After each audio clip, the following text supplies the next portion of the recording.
the term project for EC 376, Embedded Systems, spring semester of 2020. For this one, I ended up picking a suggestion off of the rubric. I ended up picking the Am I a Psychic test, where it generates random numbers between, in this case, 1 and 5, and you get a score based on whether or not you get it right or wrong. So with this project, we were required to use at least one interrupt in a meaningful way. In this case, I used the int interrupts to keep track of the right and wrong answers on RB1 and RB2. And the pick board is used to generate a random number between 1 and 5. So to start, you'd hit RB0, and I'm going to guess 4 right off the bat.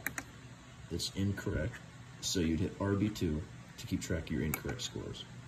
Now let's say the next one is 2 and I guessed it right, you would hit RB1, and you keep going, you hit RB0 again.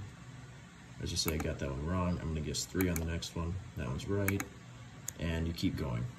It doesn't end, but once you determine what an appropriate sample size is, you can stop, you keep track of the numbers. The numbers are actually fed through the serial output onto the computer, so you can easily copy and paste that into a document, a text document, and that's where you can take those numbers and you can do the chi-squared test to determine whether or not you are actually a psychic. In this case, there's a 1/5 chance you'd get it right and a 4/5 chance you get it wrong.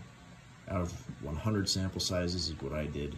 It would end up being 80 is the n times p for the wrong answers and 20 for the n times p for the right answers, and you would just use those numbers to actually get your chi-squared. That's something I'll go more into detail on the actual project report.